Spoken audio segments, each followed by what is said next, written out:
Greetings and salutations, everybody. Welcome to this edition of AMC Mailbag for your Saturday, October the 12th, 2013. My name is John Campea. I'm the editor-in-chief over here at AMC Movie News, and this is your mailbag show. Now, as most of you know, every day, Monday through Friday on AMC Movie Talk, we take a couple of questions from the mailbag, which you can email to us anytime, by the way, at amcmovietalk@gmail.com. So you can send your questions to us, and every day, Monday through Friday on AMC Mail Talk, we take one or two questions, but we get so many questions from you guys that here on the weekends, on Saturdays and Sundays, we do a little segment just to do nothing but take your email questions. So that's what we're doing today. We're not going to waste any time at all. We're going to jump right into it. And the first mailbag question today comes to us from Jason C. And Jason C. writes, I saw the casting for the Fantastic Four and I dislike it highly. Now, just to be clear, Jason, there has been no casting, just a list of names of people who have been testing for the casting, okay? So let's keep that in mind. I saw the casting for the Fantastic Four and I dislike it highly. Do not like it at all. I understand Spider-Man, X-Men, and Fantastic Four are owned by different studios and are not owned by Disney/Marvel. Are Marvel Studios still behind the making of these movies, the three franchises I just mentioned? Or are these movie franchises done by different people and don't need the green light by Marvel Studios on the story, casting, and the look, writing, etc.? Would love to know. Keep up the great work. I do not want Fantastic Four babies. Yeah, I don't want Fantastic Four babies either. We talked on AMC Movie Talk yesterday on Friday's show about how, these six names that are brought up, 3 for Mr. Fantastic, 3 for Sue Storm, and I don't like them, not because the list doesn't have some really high talented names that I like very, very much. But, to me, it's a violation of the Fantastic Four, making them basically the Fantastic Four babies. I compare them to the Muppet Babies. I don't want to see young 20-somethings. That's not Mr. Fantastic. That's not Ben Grimm. That's not those characters at all. I understand there's an ultimate Fantastic Four. I don't give a crap. To me, that's not Fantastic Four. Now, as always, Fox may have a plan and the movie may turn out awesome the way they're doing it. It very well might, and we got to go into it with an open mind. I'm just saying, on its surface, if you're going to ask me what I think about these potential casting decisions, I hate it because they're all too young. That's just my opinion, whatever. So that's what he's talking about. Now, on to your question, when you're asking about, Fantastic Four does not belong to Marvel in the movie universe. They belong to Fox. X-Men belongs to Fox, not Marvel. Spider-Man belongs to Sony, not Marvel. And, you guys know who've watched the show for any period of time. We get lots and lots of questions about, hey, why doesn't Spider-Man be in the Avengers? Or why don't we see Captain America do an adventure with the X-Men in one of the X-Men movies? Well, that's why, because they're completely owned by completely different studios. They're in their own independent, separate universes. But be that as it may, even though X-Men, the movie rights are owned by Fox and Sony's owns the movie rights to Spider-Man, they're still Marvel characters, right? So it's not a ridiculous question to ask, well, hey, does Marvel still have some control then over? Like, does Sony have to get Marvel's okay on what they're going to do with Spider-Man in a Spider-Man movie? It's not a ridiculous question to ask because, too, at the same time, if you go to watch a Spider-Man movie, it's Sony's picture, but you'll still see Marvel, come up because they still have to be credited as one of the producers and it's one of quote unquote their films that has to be in there. That's just part of the legalese. But to answer your question, no. Sony does not have to get one single bit of approval from Marvel on anything whatsoever. Fox does not have to go and get Kevin Feige's okay, who's the president of production at Marvel Studios. Fox doesn't have to go and get Kevin Feige's approval for anything they want to do with Wolverine, as far as the look and all that kind of stuff. Same goes with the Fantastic Four. They can do whatever they want with those characters in the movie universe as long as the movie rights belong to them. And they will continue to belong to them as long as they continue to make movies. So to answer your question, and it's a fair, valid question, no, Marvel doesn't have any say in what Sony does with Spider-Man or what Fox does with Fantastic Four or with X-Men or any of their auxiliary characters. So there you go. Let's move on to the next question. The next question today comes to us from Amy Resendez, who writes, hey guys, I'm a huge Henry Cavill fan, you and me both, Amy. A while back, I had read somewhere that before they hired Daniel Craig to be the new James Bond, they wanted to hire Henry Cavill, but didn't go with him because he was too young at the time. Well, if that's true, do you think we can see him as the next James Bond? By then, he should be old enough. I think he would be perfect. He's so elegant and handsome. Are you sure you're not talking about me? Anyway, that's my question and wish. Thanks and love the new studio. Well, thanks a lot for the question, Amy. As a matter of fact, Henry Cavill, who is, of course, the new Superman, played him in Man of Steel and will continue to play him in the DC Warner Brothers universe moving forward. He has come close to landing some very big roles, and James Bond is just one of them. And you're right. There were reports that it's not that they wanted to go with Cavill first, it's that it came down to Henry Cavill and Daniel Craig as new James Bond, and they went with Daniel Craig. But Cavill he was the first choice by Stephanie Meyer to play Edward Cullen in the Twilight series. How different would Henry Cavill's life be right now had he been Edward Cullen? In the Twilight series instead of Robert Pattinson? That could have changed a lot of things for a lot of different people. But apparently, like Stephanie Meyer said, he is my number one choice. But by the time they were ready to make the movie, Henry Cavill was already 24. And to everybody, that was just a little bit too old. And I believe Stephanie Meyer even put out like a quote saying, I need a moment to lament the fact that we can't have the perfect Edward, which was Henry Cavill. He was also in the discussion for the Green Lantern at one point.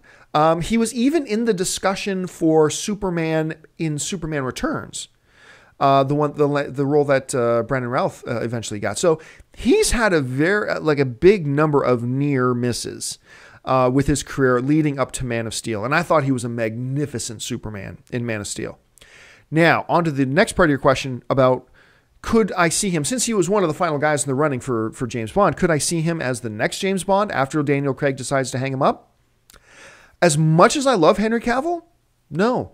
I don't see it as a fit whatsoever. Is he handsome? Absolutely, he's handsome. No denying that. Does he have a little bit of suaveness to him? Sure, he's got a bit of suaveness to him. I just don't see him as James Bond. It's not a matter of, do I think he's talented enough to be James Bond? Sure, he's got all the talent in the world. I think he's great. But just because you're the most masterful talent in the world doesn't mean you're the right fit for everything. And me personally, you can disagree, and I'm sure lots of people will disagree. That's fine. I personally don't see him as a James Bond. That's just me. All right, let's move on to the next question. The third question today comes to us from Dennis Pierre, who writes, my question is about the Batman. What a surprise. Yeah, it's amazing how we don't get many Batman questions here. Anyway, I know that Mr. Affleck is signed on for multiple movie deal with WB for playing the Bat in Man of Steel 2, possibly a standalone, and a Justice League. My question is, who should be the villain in the standalone? I was thinking the Riddler, played by Johnny Depp. Anywho, give me your opinions on who you think the villain should be in a Batman standalone movie, who you would like to see to play your villain, and do you think Johnny Depp would be interested in playing the Riddler if WB were to approach him? Take care, guys, and keep up the great show. Thanks so much for the question, Dennis. Let me get to a couple things in your question there. Number one, you're asking me, okay, who would I like to see as the villain and in a Batman standalone film with Ben Affleck, and who would I like to see playing that villain? Honestly, even though once in a blue moon I do address this type of question, I really don't like answering questions of who would you like to see play A? Who would you like to see play B? Now, when we're talking about big major characters, like, okay, we know a new Batman's coming, who should play Batman? Yeah, I'll get into that a little bit. If somebody asks me a question about, do you think so-and-so should play the Joker? I'll get into that a little bit. But for the most part, I actually don't like answering those types of questions because it's such pure speculation that it almost feels a little bit pointless to answer them and you could throw out a million different names and it doesn't really matter. So if you'll forgive me if I just kind of leave that part of the question out. Now, on to the other part of your question when you're asking, do I think that a Johnny Depp, would I like seeing a Johnny Depp as the Riddler? My answer to that question is an emphatic no. Let me rephrase. Dear God, no. No. You know why? Not because, once again, that I don't think Johnny Depp is talented. I think he's a dynamically talented actor. I am sick and tired. I am so bloody sick and tired of Johnny Depp playing the clown characters. Oh, look, now I'm Tonto. Really? A white hose bag dude playing Tonto? Give me a break. And now I'm Willy Wonka, and now I'm the Riddler, and now I'm Edward Scissorhands, and now he just plays. He's used up so much of the prime years of his career playing these ridiculous clown type characters, and some of them have been great. Don't get me wrong. Don't get me wrong. I'm just tired of it. I don't want to see Johnny Depp in those roles anymore. I want to see him take his vast wealth of talent and start doing some really cool stuff like Johnny Brasco or stuff like that, or Donnie Brasco, or other dramatic types of things that he's done that he's proved he can be so good at. I want to see him do that. No, I don't want Johnny Depp as the Riddler at all, any way, shape, or form. No. And unless Tim Burton comes along to direct the next standalone Batman film, which he won't, I don't want to see it. So that's just me. If you want to see him, that's cool for you. But since you're asking me what I think it's a terrible idea personally. All right, let's move on to the next question. The next question comes to us from Terry Lopez. And Terry Lopez writes, "Hey guys, I love your show." Well, thank you so much, Terry. I do read other movie news sites as well. You should read lots of them for as much news as I can get. But your insight and opinions, John, have opened my eyes to more than just write, film, cut, then watch. Oh, that's cool. Anyway, thanks and keep up the great work. I was watching one of your most recent episodes and was wondering why a movie studio would push back one of its movies in favor of another, i.e. Wolf of Wall Street for Jack Ryan. For those of you who don't know what Terry's talking about, and I'll get back onto the question here in just a second. The news came out the other day that it looks like Wolf of Wall Street, a Paramount Pictures film, may not meet its November 15th release date. And that there are rumors going around that have some weight behind them, that Martin Scorsese and his editor are now aiming to have the edit of the film done by November 25th. The movie's supposed to come out November 15th. So what the word is, the rumors that are going around is that if he can get it done by November 25th, because he's trying to cut it down from 3 hours long to something shorter, then it's likely that they'll want to have it as a Christmas release date. Now, right now, Paramount Pictures has another movie of theirs on the Christmas date, and that's the new Jack Ryan film, Jack Ryan Shadow Recruit. And they believe Wolf of Wall Street is an Oscar contender for a number of categories. But to qualify for the Oscars, it's got to be released before the end of the year. So the word is, and we talked about this on Movie Talk the other day, that Paramount would move Wolf of Wall Street, the Leonardo DiCaprio film, to December 25th, and then bumped the Jack Ryan film into early 2014. So that's what the question is about. Now, with all that context given, let's go back to the question here. So getting back to Terry's question, about halfway down, I was watching one of your most recent episodes and was wondering why a movie studio would push back one of its movies in favor of another, i.e. Wolf of Wall Street for Jack Ryan. Why wouldn't a studio want multiple movies opening at the same time frame? Wouldn't they hold more of a monopoly on the theaters from other studios? Thanks, and again, love your show. Thanks a lot for the question, Terry. To answer the question, in basic terms, there's so much money to be made on a particular weekend at the movies.